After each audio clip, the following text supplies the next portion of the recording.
Grabe guys, sobrang daming tao dahil today ay panic buying. Bukas magsimula ang bagyo dito. Then Wednesday ang pinakamalakas na bagyo. So ayan, daming tao talaga. Mimili. Dati maluwag pa to, ngayon naka-line up na. Grabe ang dami nila. Ayan. Hindi ko alam kung paano ako mamimili. Mainit pa ngayon na araw, pero bukas, grabe, maulan na. So, pupunta ako sa sa Chinese na mga bibilhan. Bibilhan ko ng tofu. Saan ba yun? Ito lang. So, ito nga guys, dito tayo sa loob. Kuya mo ah.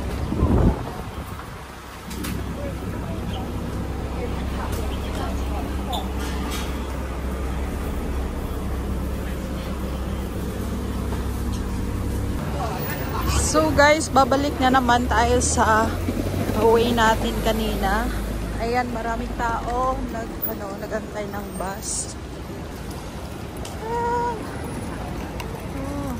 Busy ang linya dito. Sobrang busy, ang daming nag-market, panic buying talaga. Iba talaga dito sa sa Hong Kong. Paghahandaan nila talaga ang trahedya. Pinakamalakas na bagyo ngayon dito guys, sa darating na Wednesday. Ito ay pinaghahandaan ng lahat. Gaya ng dati sa 2018, sobrang lakas noon. Kaya takot magutom pag maghanda ng mga pagkain. Uubusin nila ang palengke guys.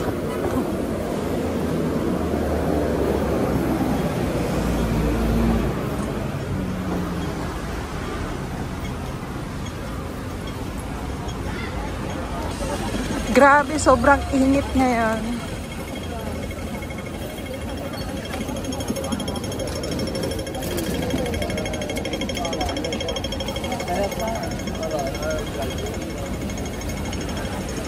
So dito papasok tayo sa market, wet market.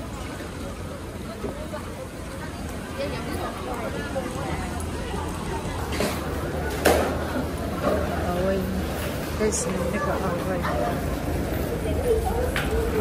Away sila guys.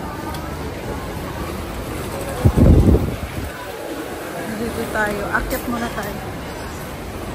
Second floor. Ayan, punta tayo sa aking suki sa gulayan. Vegetable area din to and fruits.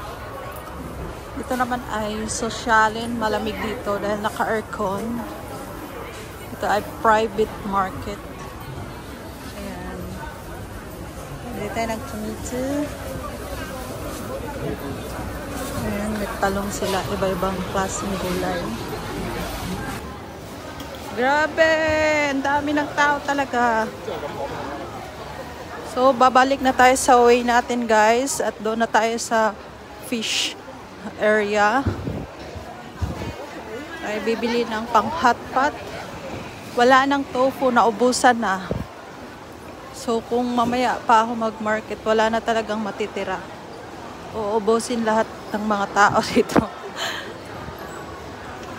So, ayan, dito tayo sa escalator.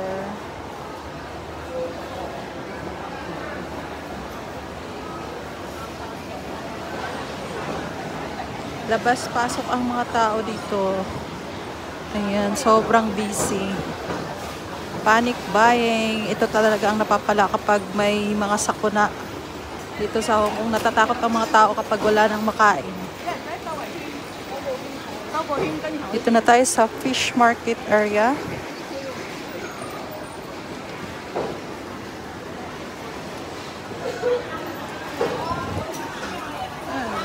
Oh, konti na lang yung isda. So, dito naman tayo sa shrimp.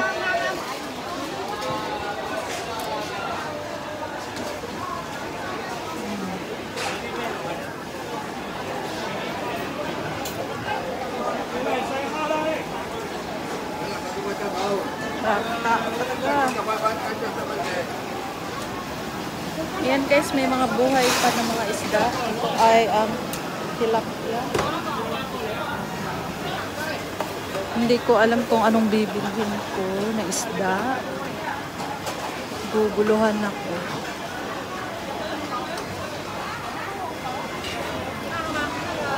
Ayan, siksikan, siksikan, siksikan.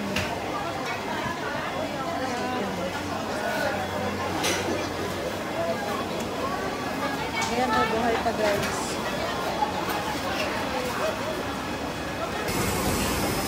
So guys, bibili din ako ng fish meat. Ito yan o.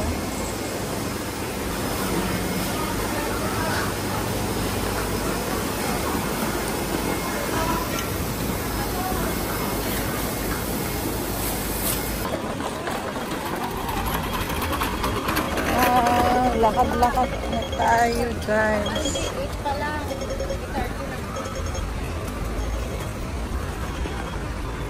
Takbo!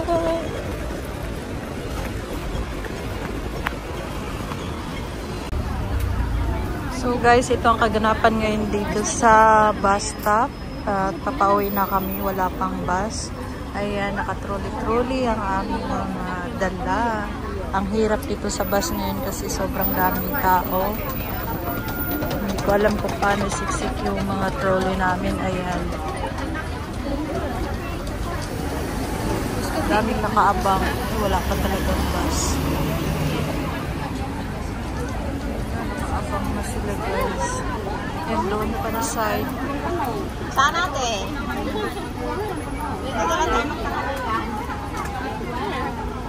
Ang tagal talaga ng bus. Pang bus. Ayan. May traffic ang bus namin dahil sa sobrang busy ngayon dito. Ito talaga ang eksena kapag may kalamidad dito sa Hong Kong. Panic buying ang mga tao. Parang talagang maubusan ng pagkain. Ayan guys, waiting na lang ng bus. Sobrang hirap ng ganitong sitwasyon. Gutom na kami. Ayan na guys, may bus na nga dumating. Ayan, ang bus ay Providence Bay. Sobrang dami. Yung iba nagtatalo na kung sino mauna. So, sa next bus na lang kami dahil sobrang dami ng trolley. Hindi namin alam kung paano namin siksik nito. Ay, nahirapan na si Kabay.